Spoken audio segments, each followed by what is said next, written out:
Caddis Maximus here, this time with a review and comparison of a few different pairs of Demolition heavy-duty chisel drivers, is what I call them. They're Demolition screwdrivers. We have the Milwaukees, the DeWalts, the Harbor Freight Doyles, and the Lenoxes. Irwin and a variety of other manufacturers also make these types of heavy-duty chisel head screwdrivers that have striking caps, and they are entirely one piece of steel all the way through the screwdriver. They're usually made out of pretty high-grade steel. Not many actually advertise, although Lenox does advertise using S2 steel, which is a very high grade of steel.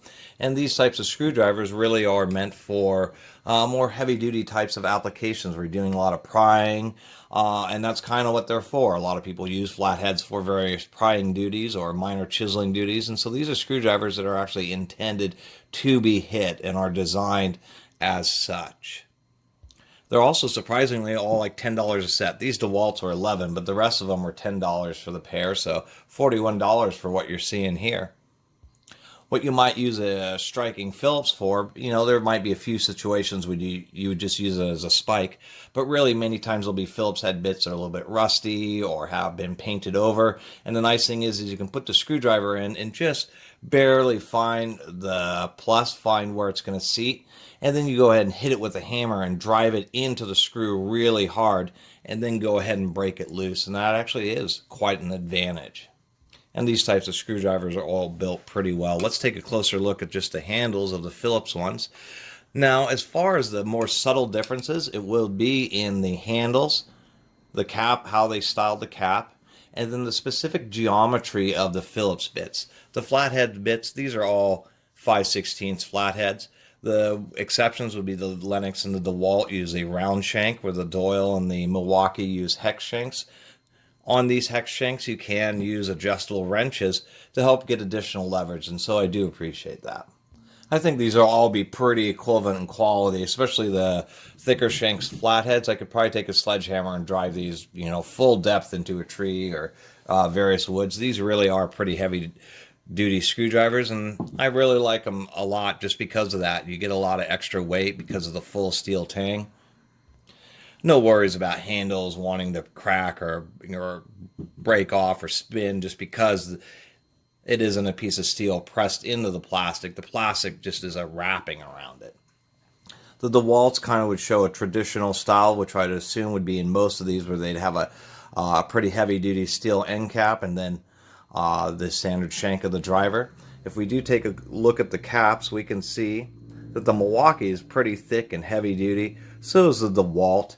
All of these mark, except for the DeWalt, what is Phillips and what is flathead, although the DeWalt color codes it. We have a blue ring on the Phillips and a red ring on the flathead. All the handles are multi-injection molded, most likely nylon or glass fiber reinforced nylon, except for the Lenox, which is triple molded, a really expensive handle. The DeWalt is a traditional acetate handle, which I really like. And since acetate can chip, even though it is a very durable and traditional material, they use a little bit of a soft rubber ring. That colored ring is a little bit of soft rubber, so as you strike the cap and it's mushroomed over some, it's not going to chip out the top of the acetate on the DeWalt, and I appreciate that feature. It appears that the Harbor Freight Doyle actually has the thinnest of all the caps. It's a really pretty thin piece of metal right there compared to the rest of these. And the Lenox, I would say, is probably the second worst in this case cap, because it is a pretty small diameter and is just a little bit thinner than even the DeWalt, although it's thicker than the Doyle, and I was a little bit surprised about that with the Lenox. I kind of would have wished just to have a bit wider of a striking surface there.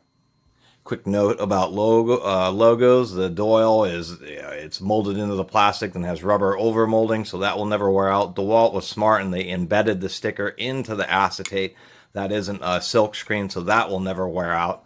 The Lenox is triple molded because you have a red inner layer, and the word Lenox is that red inner layer. If this will focus for me, there we go. Then you have the white layer, and then you have the blue overmolding. It is a silk screen for the wolf's head, but I was really surprised. If we take a look at the handle shape, and it'll be easier just looking down this way. The Lenox is a traditional round handle.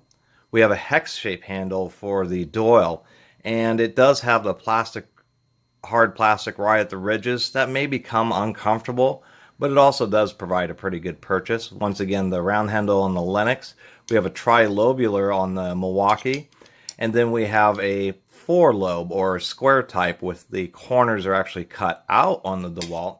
Plus, I do appreciate the DeWalt having this more of a teardrop shape, where the rest of these are more traditional, I would say. And the DeWalt actually does. It feels good because it has a nice bulbous area that fits right in your hand, and then they have this texturing up here. And especially when you're holding it in chisel form, it's really surprisingly good. I do appreciate those handles. I think the biggest point about the DeWalt is that bulb, really, you know your position on the screwdriver really well. So let's go and take a look at, well, before we discuss the Phillips tips, we'll take a look at the slot heads. We, of course, went over the handles. We'll just do a close-up of the slot heads, get those particles off. A lot of these use quote-unquote simulated diamond. It's some kind of abrasive texturing that works a few times, but seems to wear off in just absolutely no time. Let me try to get these organized so we can get a better look at them. Here's the order. And here are our tips. Here's a better look at the flathead tips. The DeWalt appears to have some type of coating, but it doesn't really feel like anything at all. It's like a discoloration. It is a little bit cheesy. The Harbor Freight just seems like an industrial finish. You don't really hear much of a sound difference between the coated and uncoated area. The Milwaukee has a more of aggressive coating. And we can hear that a little bit, but it's still not as good. The Lenox actually has the most aggressive coating.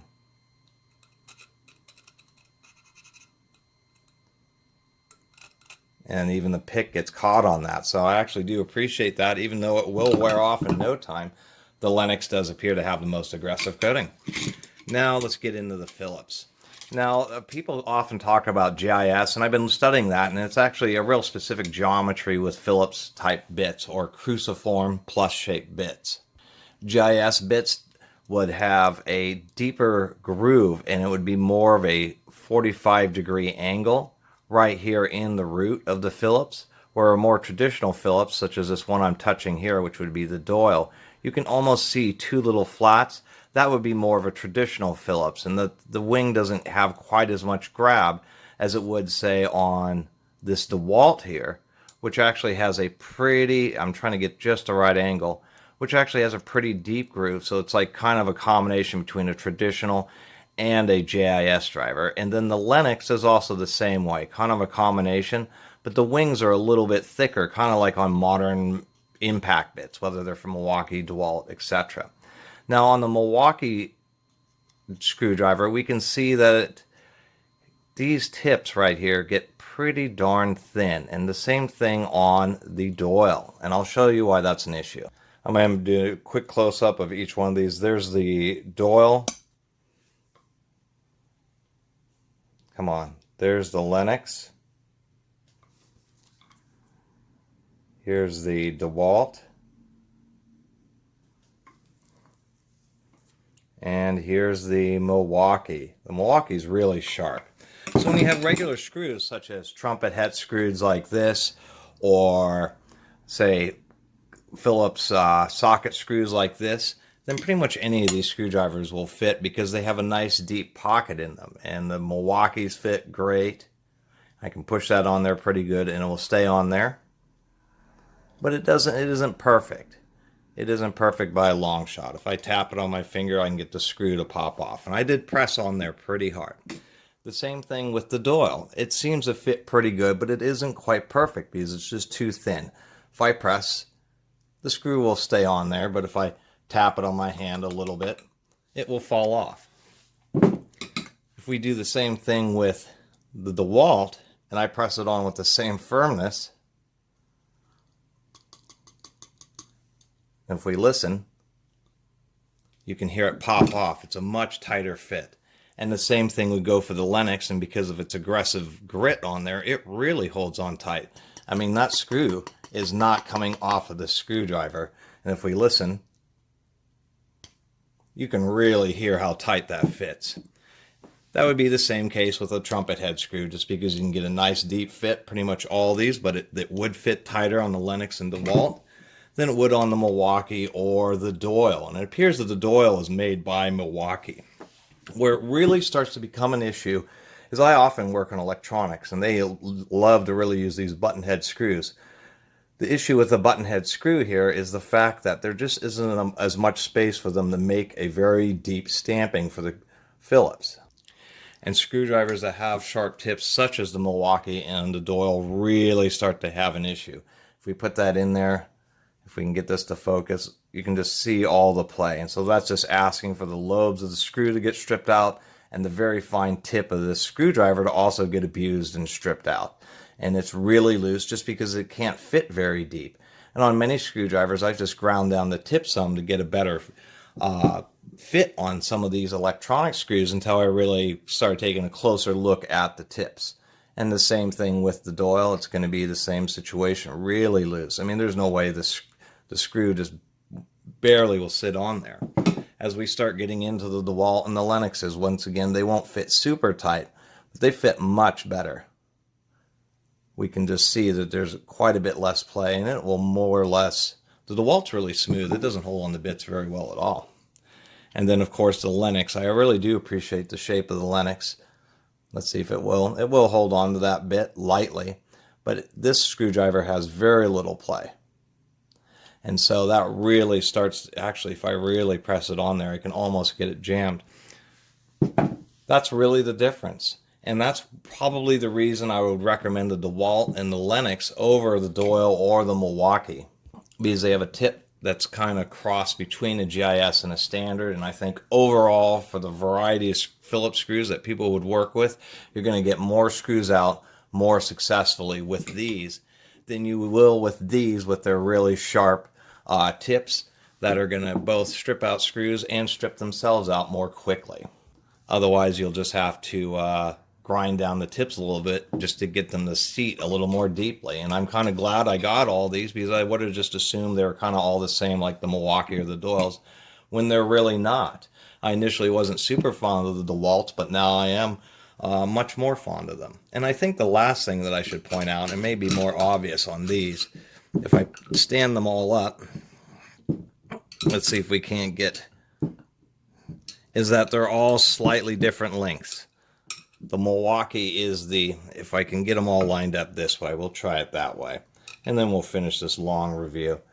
But the Milwaukee, the Lenox, the Doyle, and then the DeWalt, as far as how overall lengths of all these drivers are. And I thought it was kind of interesting. I thought they would have all been exactly the same, but they're actually all different. Anyway, sorry for a long review, but actually a lot of more recent subscribers, as well as old subscribers, do appreciate the close-up and the fine detail. There are lots of reviewers who do super quick 2-minute, 3-minute videos, and that's fine. I guess I'm setting myself apart by being a little more detailed. Anyway, I really appreciate everybody who's been subscribing and all the support I've been getting from both new and old subscribers. And if you haven't subscribed, please do. Until next time, Catus Maximus out.